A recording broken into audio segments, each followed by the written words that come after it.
Grabe mga kasiro. Kanina pa hinahabol yung bangka. Salamat. Nabutan pa.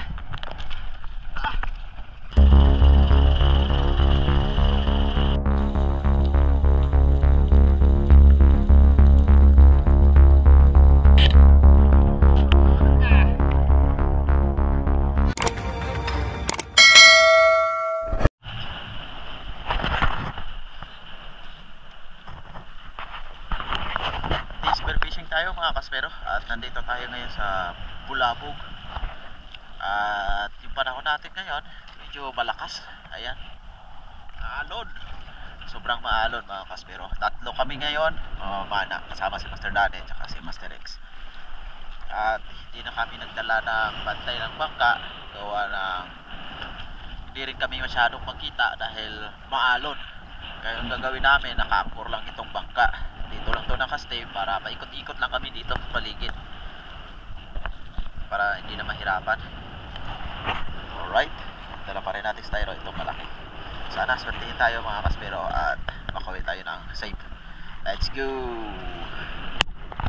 Bumaba na ako mga kaspero at sobrang linaw ng tubig. Ang problema lang, malalaki lang yung alon. Kaya pagkatapos kong mag-warm up, bumaba agad ako dahil meron akong napansin na isang grupo ng goatfish, yung yellow na goatfish at malalaki mga kaspero. At nung malapit na ako sa baba, aambush sana ako. Ngunit nagsialisan itong mga goatfish at meron akong nakita na isang samaral na good size na at mukhang mabait naman. Kaya yung ginawa ko, tinira ko na ito para may buhay na mano agad tayo. Ayan, lumapit. Pagkatira ko, tinamaan naman at sa gitna ng katawan tinamaan. Ayos. First fish of the day. Meron na tayong good size na samaral.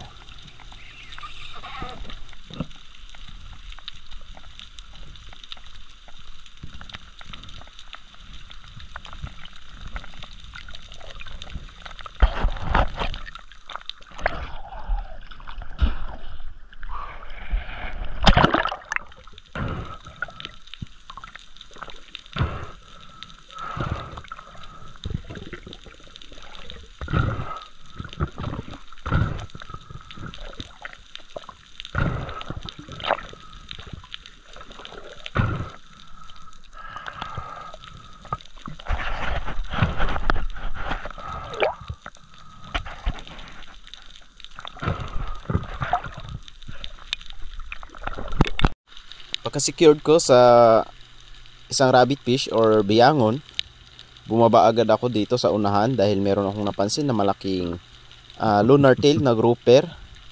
Ngunit nung bumaba na ako, lumayo siya mga kaspero at hindi na natin nakita. Kaya yung ginawa ko, naghihintay na lang ako baka may lumapit. Hanggang sa wala tayong nakita, kaya umangat na ako mga kaspero.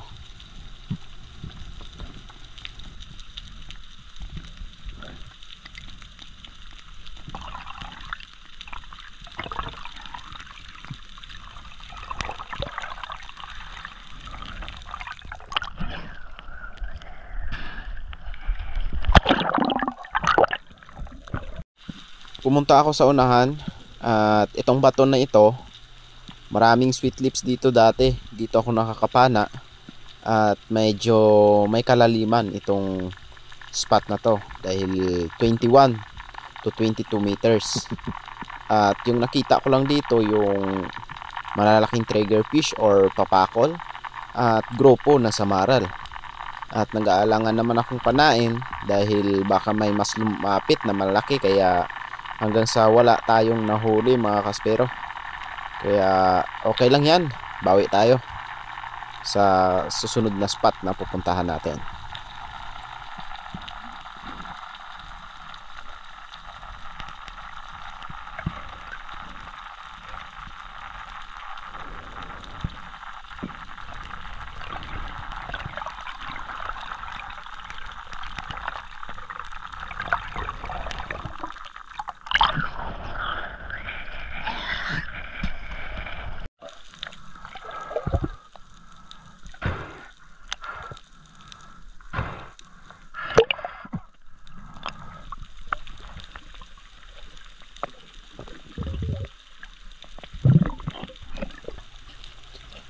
At pinuntahan ko yung bahay ng grouper, mga kaspero, or lapu-lapu, dahil dito ako nakakapana dati ng malalaking lapu-lapu. At meron ding mga Bindite Snapper dito at yung Maori Sea Perch. Yun nga lang, pagdating natin dito sa bato na to, talagang parang walang sign na magpapakita sa atin yung grouper, dahil siguro nabulabog na sila at marami rin kasing pumupunta dito sa spot na to, kaya walang nagpakita sa atin na malaki dito. Okay lang yan, balikan na lang natin next month, baka bumalik sila dyan, mga kaspero. At umahon na lang ako para maghanap ng makikita nating isda. At habang nagpapahinga ako sa taas, merong dumaan na mahaba, at nung sinundan ko, isa pala itong tanigi o king mackerel. Mabilis siya, mga kaspero, sumasalubong sa agos, kaya hinabol ko ng hinabol. At kung napapansin mo, nagsi-squid sign ako, ngunit mailap talaga. Ayun, medyo malayo yung distansya niya sa atin, at alanganing panain, baka hindi tumagos yung shaft. Masasayang lang itong tanigi natin, kaya hinayaan ko na lang yan, mga kaspero, at bumalik na lang ako sa surface para magpahinga, dahil meron pa tayong spot na isang pupuntahan.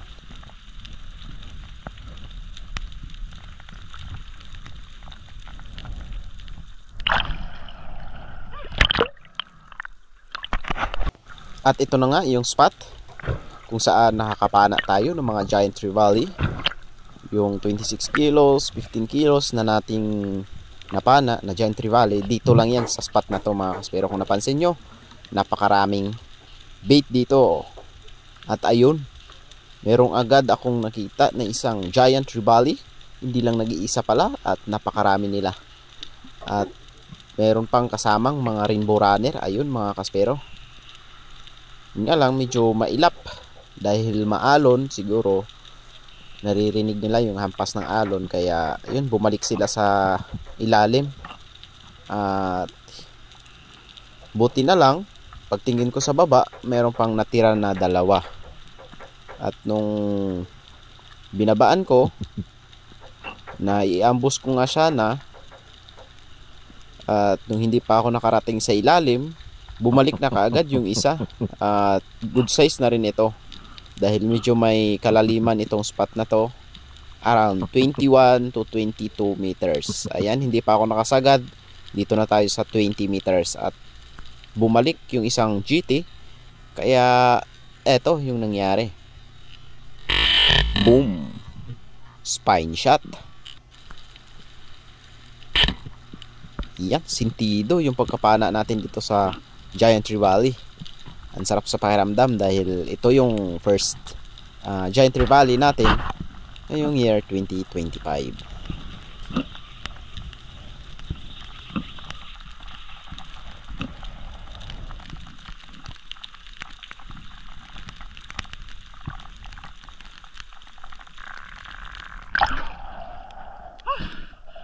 Ay, salamat.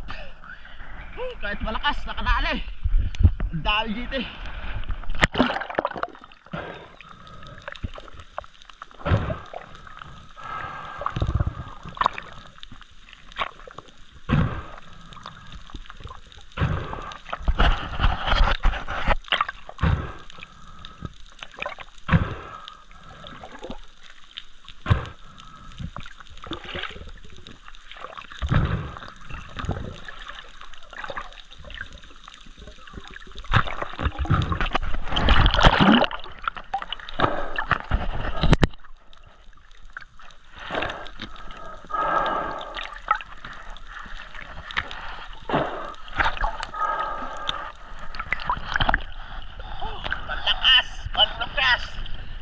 Nakadali tayo, ang saya.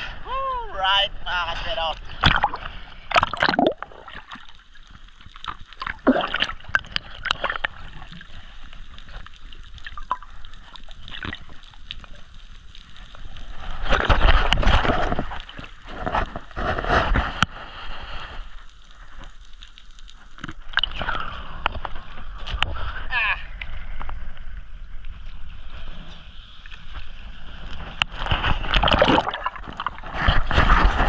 sinecured ko ng Giant Trevally natin, bubaba ulit ako. Akala ko Giant Trevally ulit yung papalapit sa atin. Isa pala itong stingray.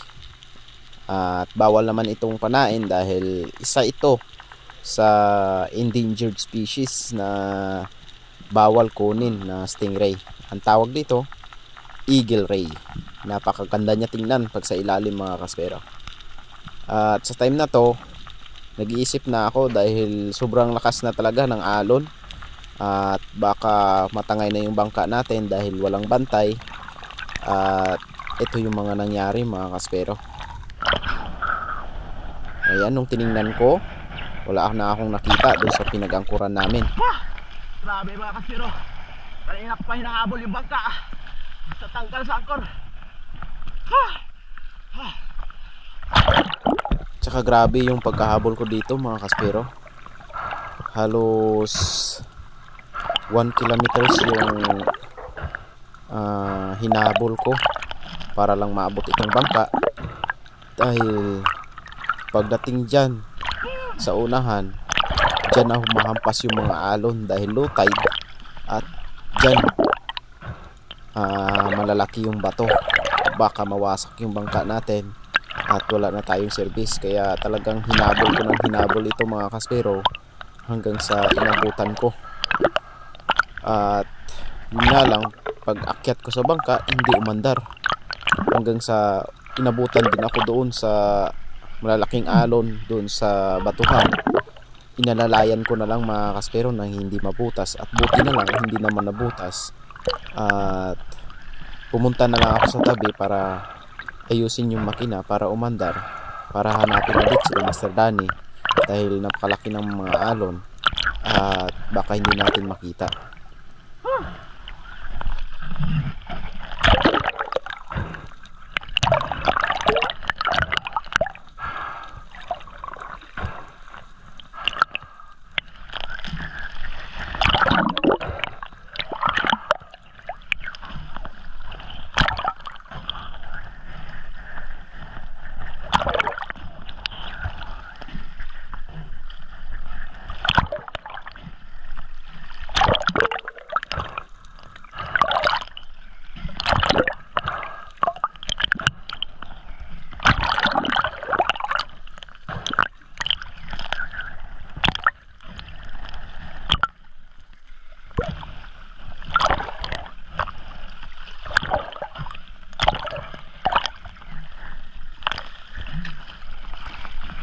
Salamat. Nabutan pa.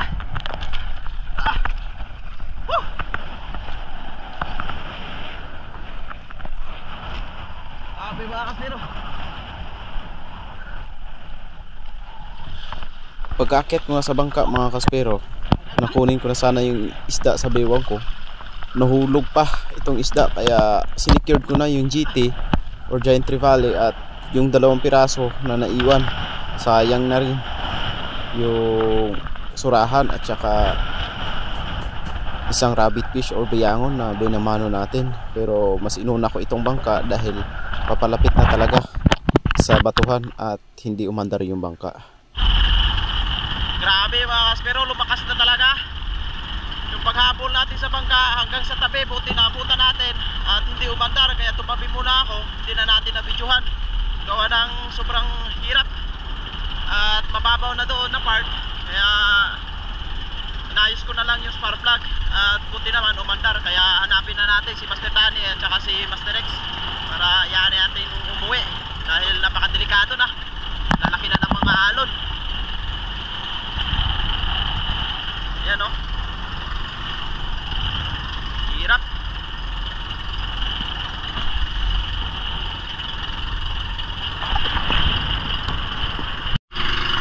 Okay mga kaspero, pauwi na tayo. At nakakyat na rin sila Master Danny at saka si Master Rex. Grabe. Woo! Malon talaga, malon.